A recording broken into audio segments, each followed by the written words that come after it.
유강남은 롯데 자이언츠에서 선발로 나서 팀 내에서 중요한 역할을 맡았다. 2022년 자유계약 선수 FA 시장에서 롯데와 계약한 유강남은 롯데에게 중요한 자원이 될 것으로 예상된다. 당시 홈팀과 그의 합류는 롯데 팬들에게 큰 이슈였다. 이는 늘 포수 진해의 불안에 시달려온 롯데에게 희망을 준 만큼 유강남의 영입이 팀에 안정을 가져다 줄 것이라는 기대가 있었다. 시간이 지날수록 유강남의 활약은 기대에 미치지 못했다.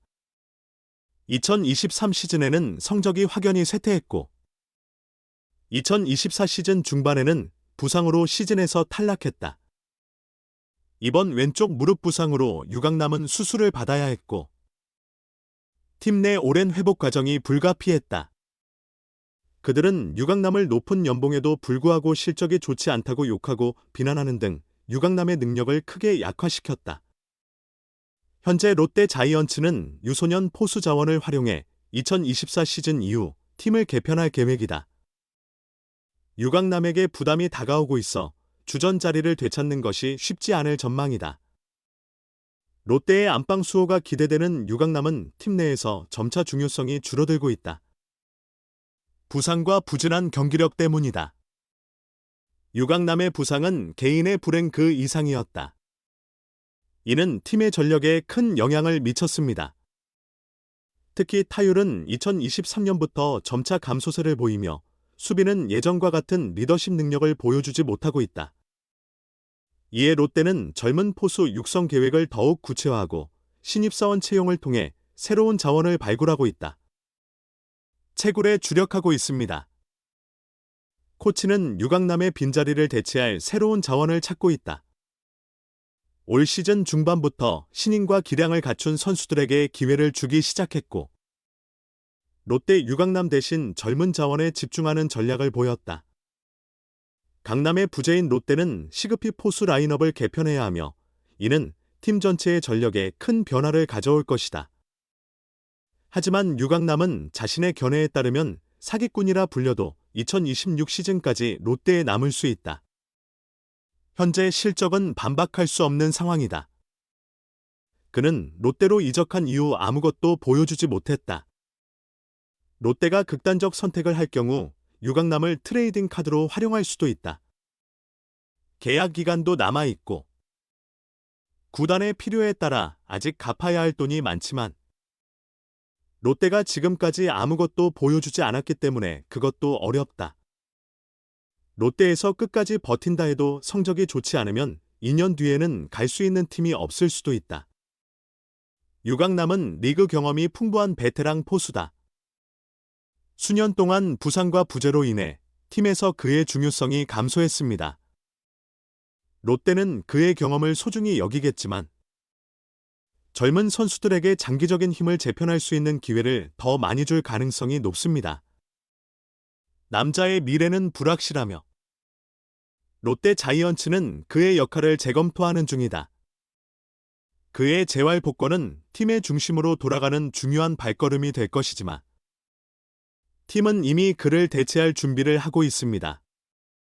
롯데는 2025 시즌을 대비해 유소년 선수단을 강화하고 있는데 유강남 방출 가능성이 돌고 있지만 개런티 기간이 아직 2년이나 남아있어 시즌 중반 이후에는 카드 수가 줄어들게 된다. 2024 시즌 부상으로 인해 기량이 악화됐고 팀 내 존재감도 크게 떨어졌다. 롯데 자이언츠는 2024 시즌 포수진 개편의 필요성을 인식했고 이는 시즌 중 최대 약점이었던 액션에서 포수의 타율이 제한적이었다. 팀 공격 유강남은 물론 손성빈, 정정근 등 기존 예비 포수들도 팀의 기대에 미치지 못했다. 이번 시즌 기용한 포수 중 좋은 성적을 낸 선수는 한 명도 없다. 정근의 타율은 볼 2개, 투구 2개. 이손의 타율은 10%다. 유강남의 타율은 1.9912로 호수로만 비교하면 최약체에 속한다. 팀은 정규 시즌 타율 28파이와 5리로 2위, 3리와 1리로 기아에 뒤졌다. 그러므로 포수의 슬럼프는 참으로 고통스러운 상황이다. 계속해서 팀의 문제가 되자 롯데는 2025 시즌을 연기하기로 결정했다. 이런 상황에 대비해 대규모 개편이 계획됐다. 김태형 감독은 시즌 후반기에 젊은 선수 파이프라인을 테스트하며 팀의 미래를 계획하기 시작했다. 백두산은 앞으로 롯데의 본토방어 역할을 맡을 수 있는 핵심 자원으로 꼽힌다. 이번 움직임은 유강남의 위상 하락을 더욱 여실히 보여주고 있으며 롯데는 유강남의 후임자를 찾는 데 주력하고 있다. 롯데는 2024년 신인 영입의 포수 박재엽을 기용하며 포수 라인업 강화 의지를 다졌다. 그는 뛰어난 수비력과 빠른 경기 적응력을 갖춘 신인으로 평가받고 있어 그에 대한 기대가 크다. 김태형 감독은 박재엽을 비롯한 젊은 선수들이 롯데의 미래를 이끌어갈 핵심 자원이 될 것이라고 확신했다. 이는 단순히 한 사람의 강남 성적 부진으로 해결될 수 있는 문제가 아니다. 롯데는 포수 라인업 전체에서 새로운 방향을 모색하고 있으며 이 문제를 해결하기 위해 젊은 포수 육성에 주력하고 있다. 유강남의 부상과 쇠퇴가 이러한 변화의 기폭제가 되었고 롯데는 더 이상 그의 회복을 기다릴 여유가 없었다.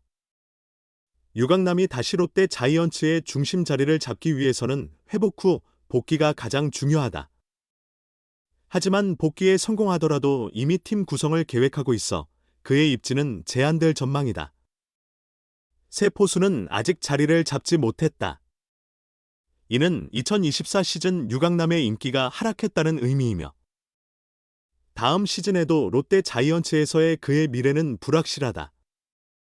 재활 후 롯데는 그를 대체할 선수를 찾았다.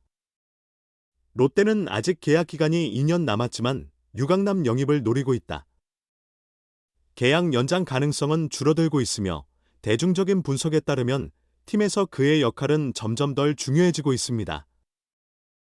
유강남이 팀에 기여할 수 있는 경험과 리더십은 여전히 가치가 있지만 팀은 더 이상 그렇게 할 계획이 없다.